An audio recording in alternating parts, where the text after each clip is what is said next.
Hello बच्चों, क्या हाल चाल, कैसे हो आप लोग। तो अभी तक जो चल रहा था ईएमएफ ऑफ फेल, उसके बारे में चर्चा किए, न्यूमेरिकल किए और गिब्स फ्री एनर्जी यानी मानक यानी गिब्स फ्री एनर्जी यानी ऊर्जा की भी चर्चा कर लिए। आज हम लोग का जो अगला टॉपिक है वो हेडिंग बना लो आप लोग, विद्युत रासायनिक श्रेणी। आगे जो मेरा हेडिंग रहेगा बच्चों, विद्युत रासायनिक श्रेणी यानी इलेक्ट्रोकेमिकल सीरीज। क्या रहेगा? Electrochemical series. ये क्या होता है विद्युत रासायनिक श्रेणी? जब विभिन्न धातुओं को उनके मानक इलेक्ट्रोड विभव के क्रम में रखते हैं। समझो, ये विभिन्न धातुएं हैं और इनके मानक इलेक्ट्रोड विभव के क्या रखा गया है? क्रम में रखा गया है। इससे जो भी श्रेणी बनी है वो क्या है? कौन सी श्रेणी है? विद्युत रासायनिक श्रेणी है। समझो, जब विभिन्न धातुओं को, समझ लो, जब विभिन्न धातुओं को उनके मानक इलेक्ट्रोड विभव के बढ़ते क्रम में माइनस यानी मानक इलेक्ट्रोड विभव के क्रम में रखा जाता है, उससे जो भी श्रेणी बनती है बच्चों, उससे हम क्या करते हैं? विद्युत रासायनिक श्रेणी करते हैं। इस तरह लिख लो, जब विभिन्न धातुओं को उनके इलेक्ट्रॉन विभव के क्रम में रखा जाता है, उससे जो भी श्रेणी बनती है उसे बच्चे क्या करते हैं? विद्युत रासायनिक श्रेणी कहते हैं।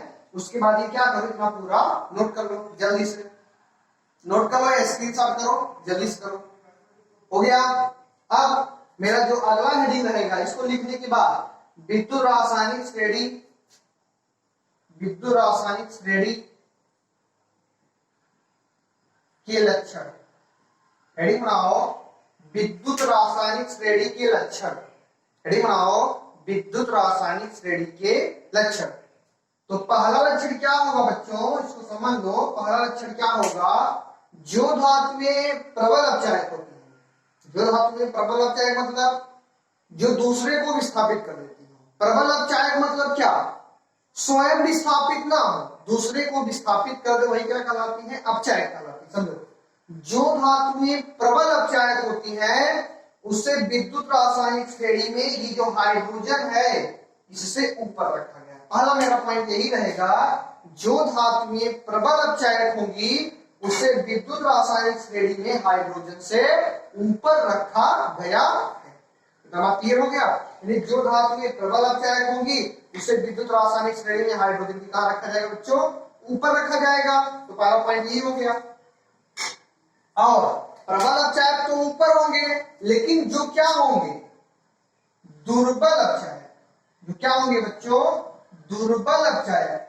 जो धातुएं प्रबल अपचायक थी उसे विद्युत रासायनिक श्रेणी में हाइड्रोजन के ऊपर रख दिए, और जो धातुएं दुर्बल अपचायक होती हैं उसे हाइड्रोजन के विद्युत रासायनिक श्रेणी में हाइड्रोजन कहां रखा गया बच्चों? नीचे रखा गया है। यानी प्रबल अपचायक का मतलब दूसरे को विस्थापित कर दे, स्वयं विस्थापित ना, यही क्या कहलाता है? अपचायक। यानी दूसरे को विस्थापित कर देंगे, जैसे है वैसे रहेंगे, स्वयं दूसरे कर देंगे ना। यानी जो धातुएं प्रबल अपचायक होंगी उसे विद्युत रासायनिक श्रेणी में हाइड्रोजन के ऊपर रखा गया है। दूसरा, जो धातुएं दुर्बल अपचायक होती हैं उसे विद्युत रासायनिक श्रेणी में हाइड्रोजन के नीचे रखा गया है। ये तीन दो पॉइंट हो गया। तीसरा पॉइंट मेरा बच्चों रहेगा, जो धातुएं क्या होती? दुर्बल आक्सीकारक। दुर्बल आक्सीकारक मतलब उनका ऑक्सीकरण ना हो और दूसरे का ऑक्सीकरण कर दे। अपचायक मतलब क्या था?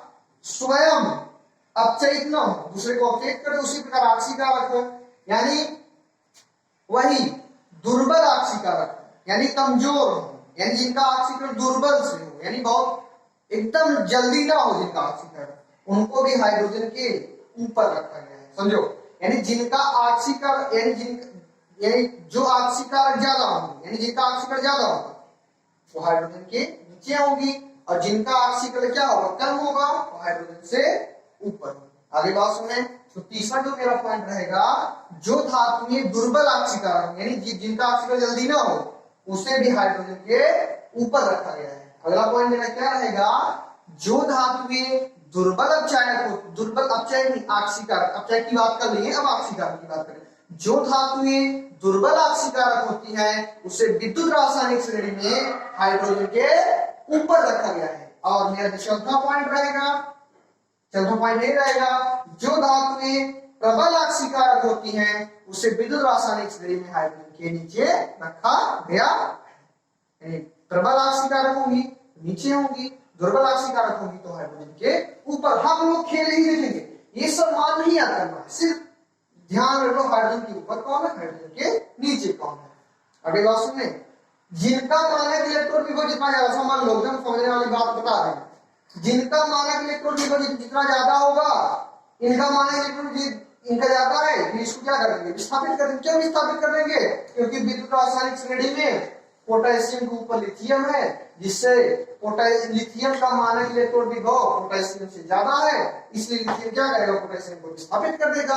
यानी जो धातु ऊपर पाई जाएंगी वो अपने से नीचे धातु को क्या कर देंगे, विस्थापित करेंगे। क्यों ऐसा करेंगे, क्योंकि जो धातु ऊपर पाई जाएंगी उनका मानक इलेक्ट्रॉन विभव अधिक ऋणात्मक होगा। जब मानक इलेक्ट्रॉन विभव अधिक ऋणात्मक होगा, उनकी रासायनिक सक्रियता और अक्रियशीलता भी बच्चों अधिक होगी। अगली बात सुनिए, इतनी बात सुनिए, 4 पॉइंट लिख लिए। अब मेरा जो हेडिंग बना लो, जो हेडिंग रहेगा इसको पहले जल्दी से लिखो,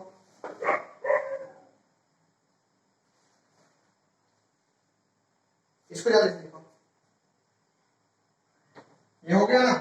हेडिंग बनाओ, विद्युत रासायनिक श्रेणी के अनुप्रयोग। हेडिंग बना लो, विद्युत रासायनिक श्रेणी के अनुप्रयोग। विद्युत रासायनिक श्रेणी के बच्चों क्या होता है, अनुप्रयोग क्या होता है, उसके बारे में चर्चा करेंगे। हेडिंग बना लो, विद्युत रासायनिक श्रेणी के अनुप्रयोग। देखो विद्युत रासायनिक श्रेणी का अनुप्रयोग क्या होता है, तो उसमें पहला हेडिंग बनाओ, धातुओं की रासायनिक सक्रियता। ये क्या रहेगा, धातुओं की रासायनिक सक्रियता। जल्दी बनाओ,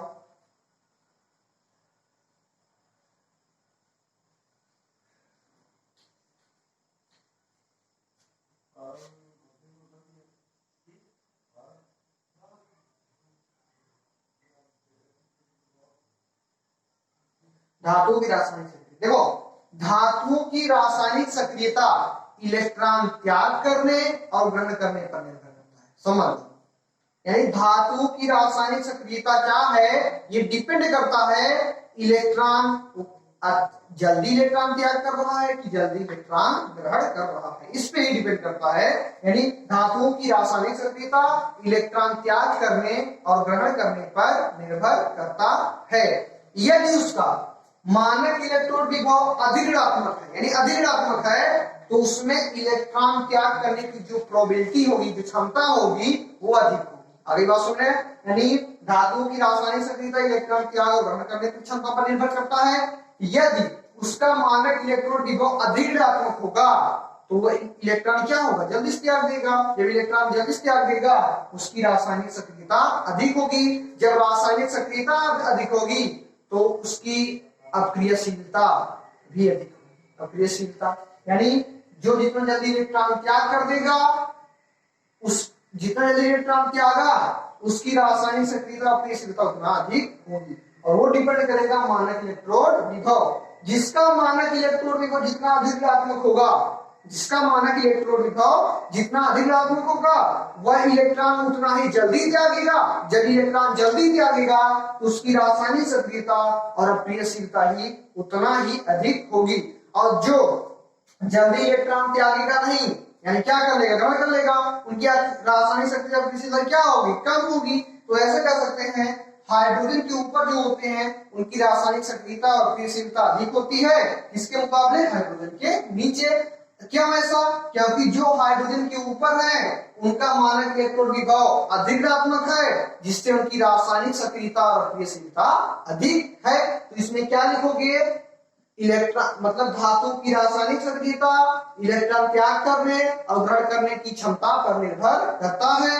जो धातु इलेक्ट्रॉन जितना, यानी समझो उसके आगे लिखना, जिस धातु का मानक इलेक्ट्रॉन विभव जितना अधिक ऋणात्मक होगा उसमें इलेक्ट्रॉन त्याग करने की क्षमता उतना ही अधिक होगी, और जिसमें जितना अधिक इलेक्ट्रॉन त्याग करने की क्षमता होगी उसकी रासायनिक सक्रियता और अक्रियशीलता भी बच्चों उतना ही अधिक होगी। तो इसके आगे बच्चों हम लोग क्या करेंगे, नेक्स्ट वीडियो में बात करेंगे। तब तक के लिए हंसते रहो, मुस्कुराते रहो और वीडियो को ध्यान से देखते रहो। धन्यवाद।